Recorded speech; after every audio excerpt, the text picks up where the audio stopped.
Okay, so now we have the slides on screen. Um, I'm going to talk about smartphone ophthalmic imaging, anterior, posterior, gonioscopy, topography, and measurements.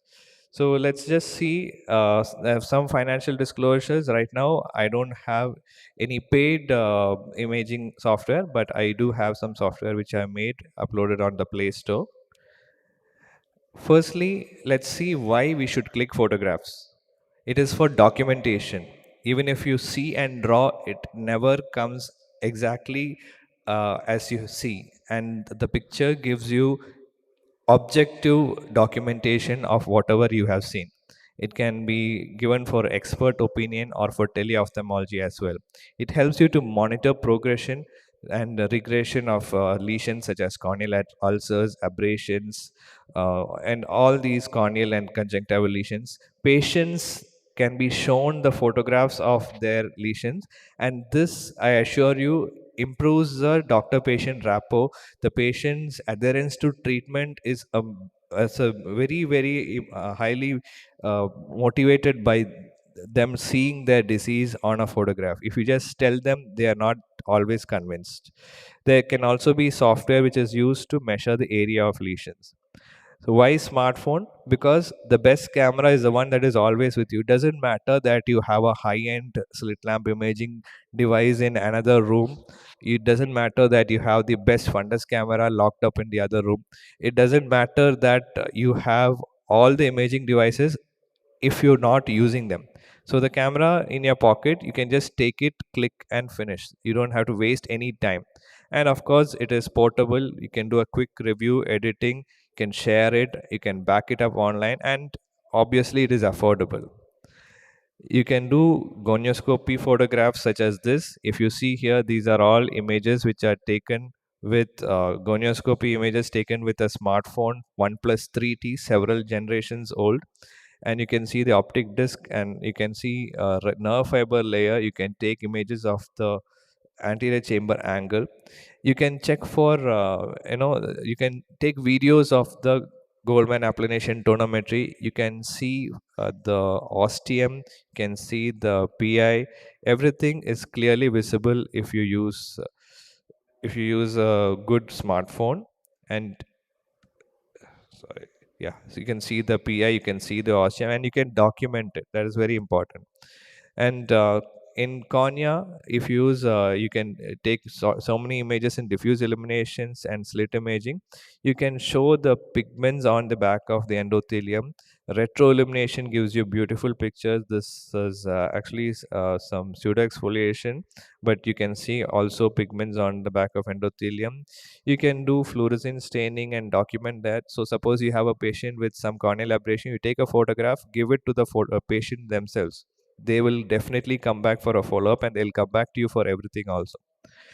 There are so many adapters which you can use. This is a universal adapter. It's available on Amazon, and so I think it is available from 500 rupees to 800 rupees. Just it's a little bit difficult to set up, but once you get the hang of it, it gives beautiful pictures. You can also use customized 3D printed adapters such as these. You can use things like this. This is also available in the stalls in the conference. All these will give you very good pictures. We in Arvind Pondicherry, we used to record our surgeries from the observer scope like this using the adapter. This is Dr. Prashant Girish here, and we recorded surgeries like this. You can use several adapters for that. This is one of the adapters. Get it on Amazon or wherever. You can, I'll just show a video of how it is set up like this directly, and you can place it in front of the eyepiece. This video is available on YouTube. I'm not showing the full video due to lack of time. And there are several camera apps. I would suggest the regular camera app itself if you don't want to go for anything extra. But if you don't have a good camera app, you can use Camera FV5 or Open Camera.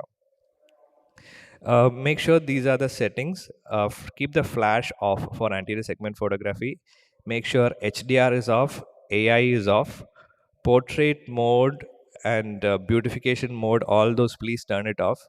keep touch to focus on, because you need to focus on whatever object you want to photograph and then take.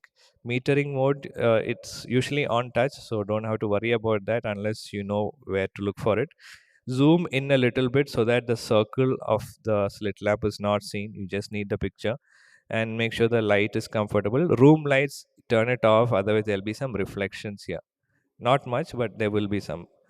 And you can even take vitreous knuckles in the anterior chamber. Make sure the exposure is adjusted depending on the brightness of the area you want to photograph. So here I wanted to photograph the vitreous knuckle. Then adjust the focus by using the touch to focus, adjust the white balance, the ISO, the shutter speed. So all these you have to adjust. If you keep high shutter speed, it needs a brighter light, so you adjust it accordingly. So these are some slit images. So again, like I said, touch to focus on your area of interest, adjust the brightness so that your area of interest is at the correct brightness. Everything else is dark, doesn't matter for this picture. But if you want to see this also, you add an extra illumination from the side. Okay, that will show you the iris details here as well as the slit. You can see the Morgagnian sunken cataract here. And this is some pseudo exfoliation in the angle. This is a focal decimate membrane detachment with a misguided laser PI. And you can see this area is what you want to focus. You have all this glare and light here. You crop it later. Okay, if you cannot crop it while you're zooming in, crop it later. You edit your images, you get it much better. So here the focus is important. The focus is supposed to be on the cornea. That is why the cornea is in focus. The iris will go out of focus, doesn't matter. Focus on what you need. Here you can see some corneal nerves. Again, you have to do a wider slit for seeing that, and change the illumination angle as well as the brightness. And some lesions you can adjust the illumination to see it. So if you do it like this, you cannot see this posterior extension. This fishtail is seen here. So this is a traumatic cataract, this is an anterior subluxated cataract, this is specular reflection. And these are all images which you can take with your smartphone. So I want to just conclude by saying that these imaging options are available to you in your pocket. Please use them. These are taken from a 90D lens. This is also taken from a 90D lens. So all these are definitely available to you. You can take photographs of the Weiss ring, videos of the Weiss ring. I'll just finish with this. I hope you can get the rest of the videos on YouTube. Due to lack of time, I am finishing right now. Thank you.